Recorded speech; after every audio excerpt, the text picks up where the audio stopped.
Well, Mark, just taking the cup run as a whole, I guess one of the really satisfying elements looking back on it, that sense of the progress you've made over the past couple of years being made real. It was right there. It was visceral. I know you spoke quite a lot about the connection with the fans and how you'd really felt that during the cup run. So all of that must have been great. Yeah, very much so. It hooks people, doesn't it, the cup competitions? You could see that Saturday, the fact that we're under lights on the telly and there's a sellout crowd and three whole sides of the stadium are our fans. It's set up perfectly. And I think, like I said in the previous rounds, the crowds are low in the Northampton and the Exeter game, really. But once you start getting on a run, it can take off a little bit. And the Newcastle game becomes a story, and then people want to follow that story, which is why we get the focus that we did on Saturday. So obviously disappointed the game didn't go our way, but we've certainly had a good run at it and some brilliant experiences and exposure along the way. So yeah, definite situations and games that we'll learn from and grow from as a club. It's certainly shown what we're capable of, which is great. And as I said, yeah, connecting with people and giving people some memories along the way, which is what it's all about. Yeah, and I know you never want to run before you can walk, but with Luton at the weekend, maybe a little sense of what you guys could do further down the road. Luton, I guess, to some degree, is a bit of a standard bearer for all of the clubs of that sort of size.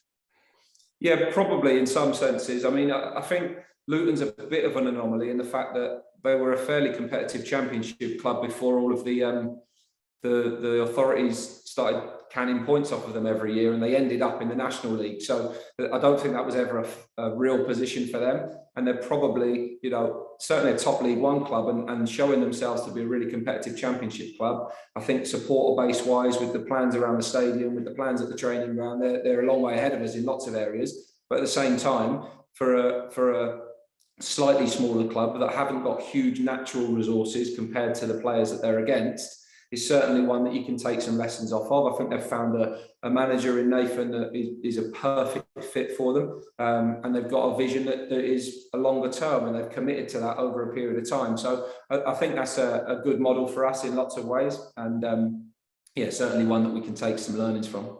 Yeah, and they did what you guys have done in some of the other cup competitions, and I know you really value it, that sense of identity. When you change a lot of players, they still look like themselves.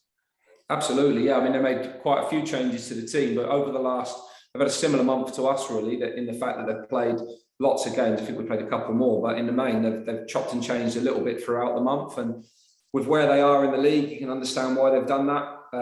But there's some good players on the pitch there, and you look at the players that they're able to put on the pitch. They certainly played a strong game, and the depth of their squad and the similarities of the players in their squad show you that there's a real idea and identity around their squad and their team. So there's no surprises in that, really, in that way. I thought that we started the game brilliantly. We gave them a goal, really, and therefore the game became harder. It knocked the wind out of us a little bit, the early two goals. And over the course of the game, we've had a fairly even game. I think you look at every statistic of that game, you'd say it's a fairly level game, but they used more of the ball or more of their chances than we did. And therefore they came out on the right side. Slightly harsh scoreline, but certainly a game that we were competitive in. And I was quite pleased with the performance, whilst being a bit disappointed that the cup fairy tale is over. With Gillingham then, clearly it's been all change for them. With the preparation and the approach, do you basically just look at the past couple of games? Can you disregard most of what's happened before? I think from a team point of view, yes. Individually, when you look at individual players and their skill sets, you can go back over a period of time, but they've changed in the last two games, everything really: mindset, work ethic, organisation, shape, system. The structure of the team's changed completely, and a few players have moved on since we last played them. So it is a completely different animal to what we played previously in the season and what has been playing. The Steve Evans team, then the Steve Lovell team, now the Neil Harris team, and they've got they got off to a good start with a win against Crewe at home last week, and we're very competitive with Ipswich at the weekend, and maybe deserved something out of the game. So we know we're going into a different kind of game. They're the two games that we've really looked at to try and get an idea, and you get the basic understanding of what they're trying to do in the early stages of developing a new team. But I think the other side of that is that, like we would have seen in the early part of anyone going in, where you start, you hope to grow and develop from there quite quickly. So they're a definite work in progress at the early stages, and I think you can make a big difference quickly. So I'm sure that's what Neil will be trying to do. They'll see tomorrow as a game that they need to take points from. So for us, we've got to go there and be the best we can, and try and be as competitive as possible, and make sure we're the team that come away with something. Looking at the team news then, Jack Iredale going for an X-ray at the back end of last week. Any more detail around him? X-ray was good. MRI scan then on Saturday, so we're waiting for a report on that today, but doesn't look too healthy at the moment. Reporting a bit like an ankle injury, so we're just waiting to see the outcome of that. And yeah, crossing our fingers really. Yeah, so potentially in a similar boat to Joe? Yeah, I don't know really. I don't know the severity of it at all. It was a strange one the way it early reported, so I wouldn't want to make any comparisons to that at the minute. And hopefully we'll get a bit of an idea when we get the report through today.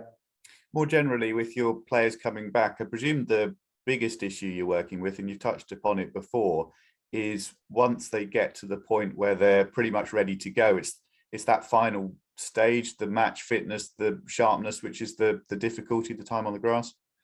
Yeah, and we'll probably have to just take it that they're only going to get that in games, and we have to throw them into games and play them and get them fit by playing, because at the minute there isn't very many opportunities to train so much. So certainly if there is, it's in very, very small numbers.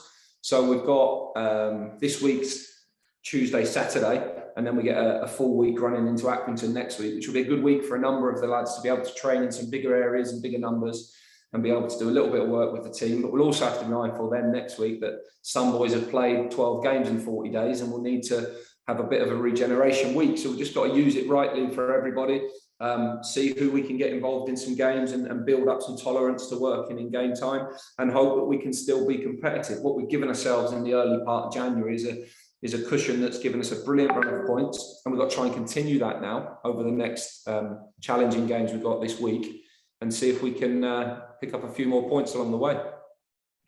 With Saturday, was it a good learning experience for Sam Sherring and Triple Okadina? I know they'd had a bit of time at Bolton, but are you expecting to see some good progress on the back of a tough 90 minutes?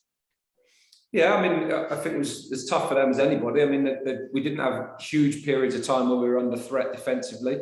We played against some aggressive front players, but yeah, I think we'll see the same tomorrow night. Verdane Oliver tomorrow night, and then Burton always play with an aggressive front end of the team as well. So I think that's just the consequence of playing in that position. You're always going to be challenged and under threat a little bit defensively, but both of them have had good periods in the team, both played in a lot of winning performances for us this year, and both developing quite nicely. So the task now for them, while we're waiting on a few more of the experienced ones, is to show that they can do it together. Cool, it's great for me. Hi Mark. Firstly, I wanted to ask about Neil Harris as opposed to Steve Evans. What are you expecting from a side managed by Neil Harris? Well, I've never managed against him, so unsure really. I can tell you what they've done in the last couple of games. They've done what all managers do when they come in: make yourself harder to beat, get more compact, work harder, run harder, fight harder, give people a lift, be a breath of fresh air. They're all the same quotes you hear when every manager goes in anywhere. They're certainly doing it. So we expect that. We expect maximum effort, a crowd getting behind them. They'll see it as a game they've got to win, and one that they can take 3 points from. So that will give them extra motivation. And for us, we have to be at the top of our game to make sure that isn't the case. Do you have any idea on the change in playing style at all? Are you expecting them to be more of a direct side, or one that likes to get the ball down and play? Probably a mixture of both. We've changed to a back three in recent games, so that will give us a different challenge to previous games. I think they've got footballers that can handle the ball. They're a little bit stretched in terms of squad size or availability, but some of the ones that have gone in have done well recently. They'll certainly be aggressive and strong. We've got some good midfield players who can handle the ball, and a constant threat at the front end of the team in Verdane Oliver. So it gives them the options of doing everything. Have made themselves very hard to beat in the last couple of games, and yeah, that will be the challenge for us, to make sure that what football we have in the game we make real good use of. With Greg Taylor, he was obviously on the bench on Saturday. Is he kind of ready to play if called upon at all? No, he's a long way from that. He's a long way from it at all. It was just a nice end to his week. We wanted to get him on the pitch. We wanted to get him around it. We had 9 subs available. So good for him to sort of complete a really good week on the grass by being on on the bench, but he'd never have come on the pitch. He's got a lot of work to do yet to get himself match fit. Will he be involved in match day squads moving forward then? Not tomorrow, no.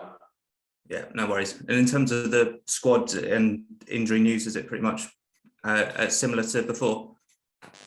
Yes, I think so. No one came out of Saturday with any additional problems. So yeah, I think we've got the same group. Likelihood is we won't have a full bench tomorrow night because the youth team have got the FA Youth Cup on Wednesday night, which we obviously wish them well for. Brilliant chance for them to play in the stadium and in front of hopefully a good crowd. But we'll leave those boys with the youth team on Tuesday to prepare for that game and make sure they're not back at silly o'clock so that they can be best prepared for the game on the Wednesday. So our numbers are a little bit stretched at the minute, as we know, so that'll just affect the overall squad numbers, but hopefully we're not too far away from a few others coming back. Lloyd's training with the group fully this week, so hopefully that'll give him a chance of really playing catch up.